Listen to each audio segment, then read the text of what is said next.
It's time to cure all the cultural chaos in your lives, and you have found the show that does just that, The High Road.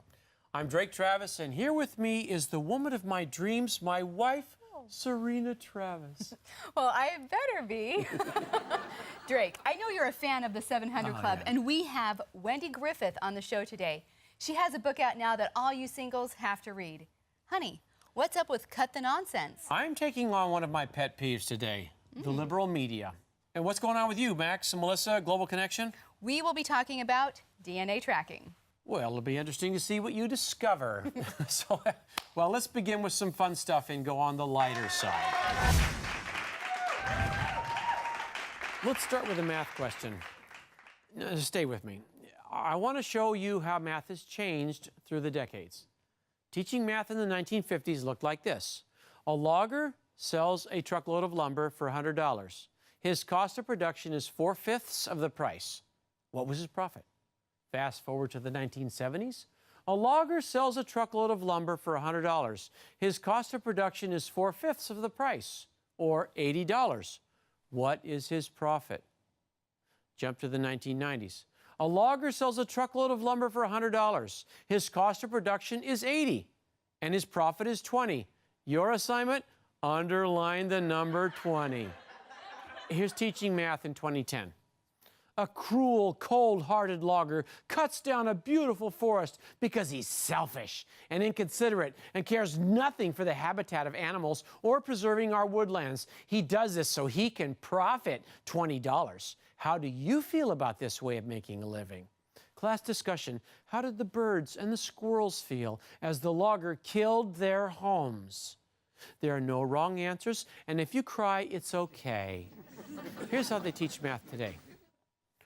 Un hachero vende una carretera madera para $100 dinero. El costa de la producción es 8 días dinero. ¿Cuánto dinero ha hecho? The answer? His profit was $375,000 because his logging business is a front for his pot farm. Yay, Jerry Brown! The Democrats have had some great orators in the past. I think of Andrew Jackson, who in the 1830s said, "One man with courage makes a majority." Or FDR's famous words, "The only thing we have to fear is fear itself." Even JFK, "Ask not what your country can do for you, ask what you can do for your country." Now let's see what kids, what quotes are they going to be learning in history class 30 years from now? President Bill Clinton, "It depends on what the meaning of the word is." Or how about the media's darling Barack Obama? "I have campaigned in all 57 states. And finally, Nancy Pelosi, "You don't need God anymore. You have us Democrats." Let's hope in the future schools focus more on quotes of Lincoln and Reagan and Bush. Let's go see our guest, Wendy.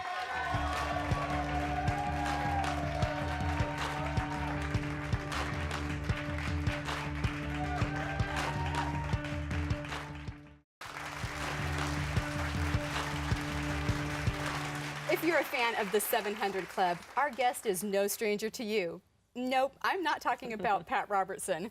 I'm talking about his lovely co-host. She's a journalist and an author, and I'm so glad she's here with us today. Please welcome Wendy Griffith. Wendy, it is so great having you here today. Nice to see you and meet you in your lovely studio. And I'm sorry I'm not Pat. Everybody loves Pat. I love Pat, but I'll have to do today. Well, you are the one who wrote the book, and that's why you are here today in part. We, at The High Road, we're the cure for cultural chaos. And one of the things that we see spinning out of control is relationships in this modern era. And I have a feeling that you address this in your book. Well, I certainly address heartbreak and knowing your value so you don't make mistakes in relationships.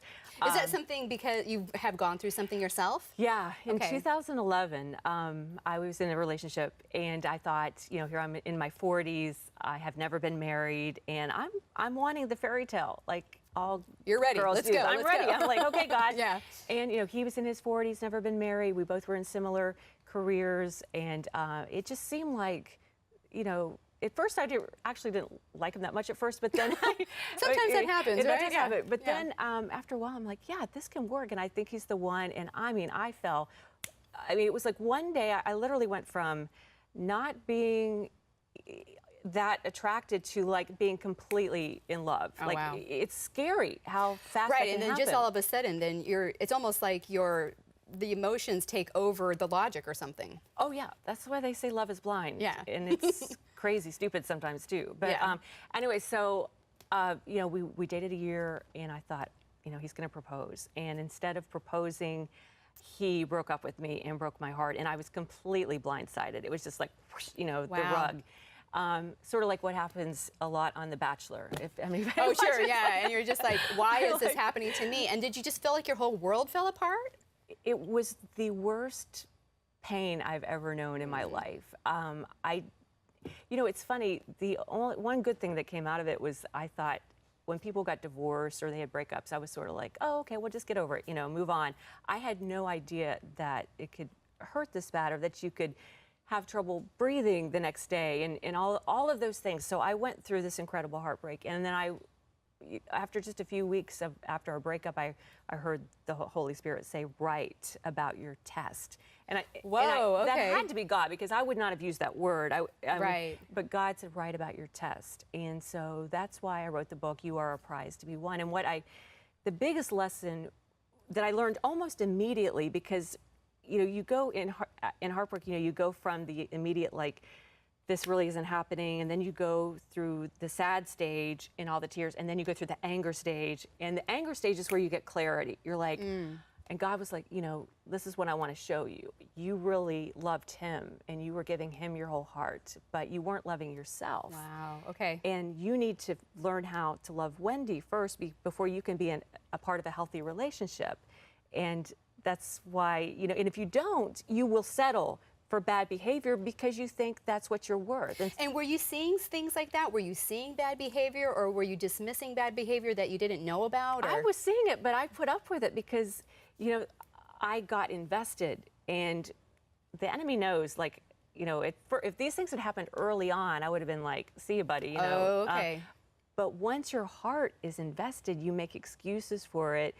For instance, there were so many times looking back now, I should have broken up with him. Like when he said, oh, okay. I love you, but, and what I say on the back cover is there should never be a but after I love you. It should be I love you, period. Especially if you're later in life and you're a Christian and you're dating with marriage in mind, and your boyfriend says, I love you, but I don't know if you're the one. Serena, it felt like getting kissed and slapped really hard at the same time. Well, yeah. I mean, how do you, how do you process it? It doesn't even seem like I was like this a is deer very in headlights, because I was like, this is supposed to feel good. I've been waiting to hear those words, those three little words, for so long. And why does my stomach hurt? Why do I feel not good? And I realized it's because there's not supposed to be a but after I love you. There's supposed to be I love you because, and I can't live without you, there's or so I many love reasons. you, and I see us living happily ever after. That's where if I could go back and just do that moment again. We were at this restaurant, and if I could have and he flew in to see me that night. Oh, wow. No, he didn't fly in. He drove. I was flying in I'd been on assignment. He drove in and met me at the airport. Very romantic. Then we go to this nice little Italian restaurant. And he says, I came here to tell you that I love you, but I don't know if you're the one. And so you can imagine the confusion. Wow. I should have said, well, you can take your butt and your butts and get back in your truck and go back to where you came from, That's because it. I deserve and I love you, period. Yeah. But I couldn't say that at the time because I didn't know my value. And what God has been showing me over and over is that he's an extravagant God. He would. He doesn't. Can you imagine? He doesn't. He doesn't say I love you, but he says I love you, so I sent my son. Exactly. I mean, his love is so Exactly. extravagant on us, and I'm glad that you're incorporating that in the book, because I know there's so many young women who need to hear that, they need to understand that, and I just love that, instilling value into women, and I think guys are going to read that and still feel, oh, this is what I need to do. You would be shocked the number of men who are reading this book. And it's been really fun to hear from the men. And I have a lot of male voices in this book because, let's face it, men are a part of our healing. When we go through heartbreak, one of the first people that really ministered to me was Pat Robertson. He said, Wendy, tell me, this is a guy, That's, you know. How wonderful that he would take time out to Yes. really minister to you. Hang on, Wendy. We are Yes. going to hear more of this fantastic story. Before we come back, Drake has a great cut the nonsense on what the liberal media is doing to us and the country. We'll be right back.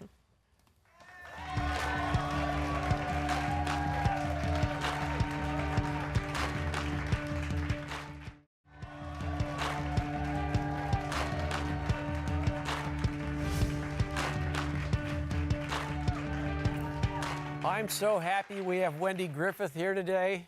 It's refreshing to see somebody who's in the media actually doing her job and not doing what most journalists do, trying to persuade us all into liberal ideology.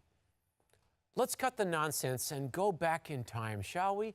Let's go back 45 years to when there was no cable and we had only 3 major networks: ABC, NBC, and CBS. Everyone watched the 6 o'clock news, and one man in particular, Walter Cronkite. Only after his retirement would he reveal that he was actually a Democrat. But the whole time he was anchoring the news, no one could make a definite claim as to which way Mr. Cronkite leaned politically. This reputation would earn him the nickname, the most trusted man in America. 2 years ago, there was a poll taken among journalists. The survey was conducted of 1,080 television, network, print, and online journalists. 28% of them self-identified as Democrats. 7% called themselves Republicans. Now, this 4-to-1 disparity is up from 2-to-1 in the same poll taken 12 years earlier, 2002. Which means the share of Republicans in media has dropped by 11 points in just 10 years. Another survey of the same journalists showed that the 7% of journalists who identify as Republicans give money to Democratic political campaigns, lending more evidence to the presidential claims of Republicans. They say they are facing a hostile audience every time they deal with the press. A great example of this happened in a debate in 2012 between President Obama and Governor Mitt Romney. Romney was right to make the claim that the president refused to call the attack in Benghazi a terrorist attack. Obama then looked to the CNN journalist Candy Crowley, who did her dutiful duty as a biased journalist and told Romney that the president did, in fact, call the attack a terrorist attack. The problem is that there was no evidence anywhere to back up both the president and Crowley's claims. Mitt Romney found himself not only baiting Obama, but also a CNN journalist.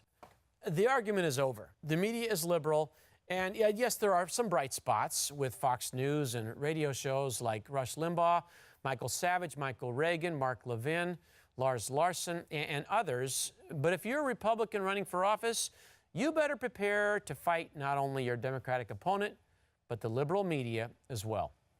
It's no wonder the ratings for the major news outlets like CBS, ABC, NBC, MSNBC, and CNN, that's the Clinton Network News, are so low.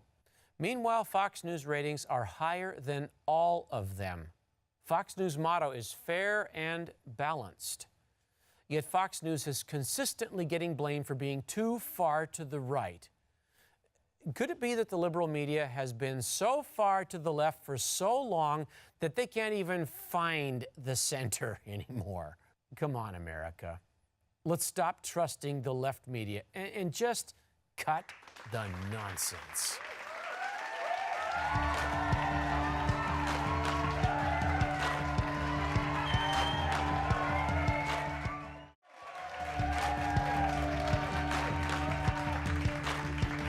My husband Drake has joined me as we continue talking with journalist and author Wendy Griffith. Well, Wendy, we are so excited that you have something to share about an adventure that you took climbing an actual mountain. Yes. 2014, I climbed to the top of Africa's tallest, well, it's actually the highest freestanding mountain in the world. Oh, really? Kilimanjaro. Okay. Kilimanjaro. So All out there by its lone self. yes, and you know how majestic it is. It just comes out of the African plain and the snow-capped mountain. So I had just had this desire. I mean, I love to hike. I'm from West Virginia, so I'd always climbed mountains, and I've, you know, not 19,340 feet tall mountains, but I really wanted to do it. And so I had a pretty big birthday coming up in 2014, so I just took off. I went with a group called Alpine Ascents. They're fantastic. And it was fascinating. I mean, like 2 days in the rainforest, and then it gets colder, and then everything that could have gone wrong sort of did go wrong, though. I had my hiking shoes on the airplane because they were new, and I wanted to break them in, thank goodness. My bag full of all like the latest, coolest clothes that were going to get me to the top safe and soundly did not arrive. So I'm hiking the first 3 days in the same thing that I wore on the plane 4 days earlier, including the same underwear. I'm just saying. So you felt like a real pioneer. Yeah, so I was like, yeah, but thankfully I had just at the last minute tucked an extra rain jacket in. Hallelujah. So my goodness. I had that on, and that got me through the first 3 days. Well, then, you know, they're on walkie-talkie trying to find my bag from the airport. Ethiopian Airlines, I'm just saying. Okay. But anyway, so here comes my bag up to the mountain, this lime green bag. The third day, my bag rose again. Anyway, the best part of the story is, that was, for me, the best part. But then on summit night, we left at midnight with our headlamps. We're now 5 days into the journey. So I get up to like 18,000 feet. I didn't know where we were. I just knew it was still dark. I'd been hiking for 5 hours. And people started coming down with oxygen masks. Like, not everyone, but a few people. And a couple of them were young people. They looked just completely freaked out. And I mean, I was paralyzed with fear. And I said, I want to go down. And I couldn't believe that was coming out of my mouth. Well, I had just prayed before I said that. And I said, Lord, I'm scared. And I heard the Holy Spirit say, finish. But I wasn't convinced until I looked at my guide. His name is Moody. And I told him, he said, Wendy, this is the place most people turn around. And when he said that, something just clicked. And I'm like, I've got to finish. I'm not joining the quitters. I'm not joining the quitters. And I did not realize it, but I was only about an hour away from the first summit. And then the sun came out. And at that point, Uhuru Peak was only another 20 minutes. I would have missed everything. And so I feel like God gave me such a great message on that mountain of, you know, you're closer than you think, and don't turn back. That's a powerful message. Yeah, for sure. You're in media. To switch to another mountain. You're in media. Media. People seem to be fed up with media bias. What do you see how the media creates chaos or misperception? Well, especially right now, while we're in a presidential election, it's really, that topic is really coming to the surface because people are so mad that it seems like certain networks are favoring certain candidates, or even some of the candidates have come out or a lot of them have come out and blaming the media that you're giving so-and-so a lot of airtime, and the reason my poll numbers are down, and yada, yada. But it's like, no, it's true. I don't know about, well, maybe bias leads to chaos, because there's definitely media bias, and I think that does lead to chaos. But, you know, from my perspective, where I work at the Christian Broadcasting Network, we have a bias, and we're unashamed. We're conservative. We like to get both sides of the story, and we do a really good job at that. You know, Fox says we're fair and balanced and unafraid. Well, we're fair and balanced and Christian unashamed. You know, so. And we have some of the best reporters in the business, but we still come at it from we're giving you the news through our lens, but that's why we're the Christian Broadcasting Network. If you're CNN, then you have a different obligation. You have to present both sides. And I think when that doesn't happen, especially like on networks, should I name them, like MSNBC or the alphabets. So, well, Wendy, thank you so much, and we appreciate the fact that not only have you climbed physical mountains, but you're in the mountain of media, shining the light for the Lord. Well, it's been a pleasure. We are Thank grateful you so much. for that. So, what an amazing story Wendy's life has led. Please go out and buy her book. You are a prize to be won, and we encourage you to tune into the 700 Club. When we get back, we'll share a global connection you won't want to miss. Stay tuned.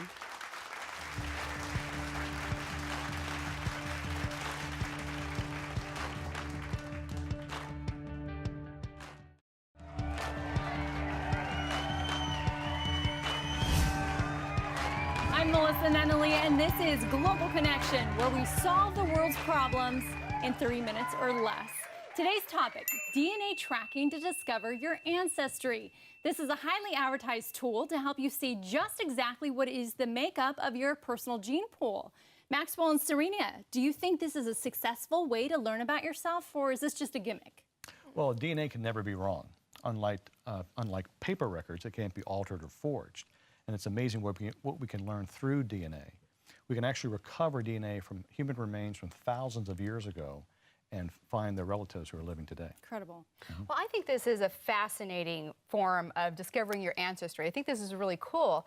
I would just want to caution people, you just may be surprised at what you might find. I mean, you may find a long-lost sibling or cousin, or you just might find out your daddy isn't who he thought he was.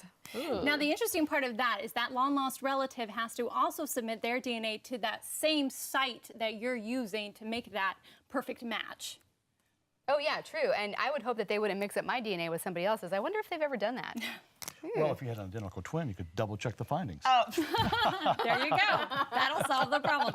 Now, what about medical benefits to this DNA testing? They also advertise that they can help you find if you're a genetic carrier for diseases. Well, there is some proponent to that. I mean, you have a genotype, but just because you have that genotype, the phenotype doesn't mean it's going to be that phenotype. She's getting all scientific on us now. Very Goodness, dropping the I'll tell you knowledge. what, you know. But it's okay. I mean, just because there's so many things that affect what happens to you. Your environment, your surroundings, your education, so many other things affect you. So I wouldn't want to be labeled according to my genes. Right. One thing you want to carefully assess the information that you receive from these companies, as well as the information you provide them. I mean, who is seeing all this personal information? Yeah, ultimately, these sites actually want to use your DNA for research, but the good news is you actually have to give your approval before they do that. So before you provide your DNA to them, you actually have to sign that off. So that's good. Top secret. So bottom line, would you guys do it? Yes or no? Absolutely. Yeah, I think I would try it. So you want to find out your ancestry report? Sure do. Sounds like a plan. You know, my husband's 100-year-old grandfather did this last year and got his report. He already knew most of the results, but it was fun for him to share it with us, and it was fun for us to see. So I think I'd like to do it too. Right on. Well, thank you for watching. What about you? Do you have a DNA ancestry report? Did you learn some interesting information about yourself? We want to know about it. Send us an email to feedback@thehighroadshow.com.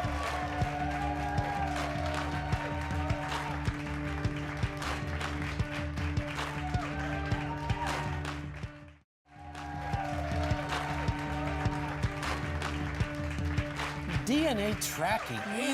It's amazing what they can do with our DNA. Hey, how about Wendy Griffith? You know, I really loved getting to know her and hearing her story. I am so glad you exposed the hypocrisy in the media. So I am so over the media. We are so glad that you welcomed us into your home. Please reach out to us at our website, thehighroadshow.com. We'll see you all again soon. Bye-bye. Oh, yes. Thank you. Thank you.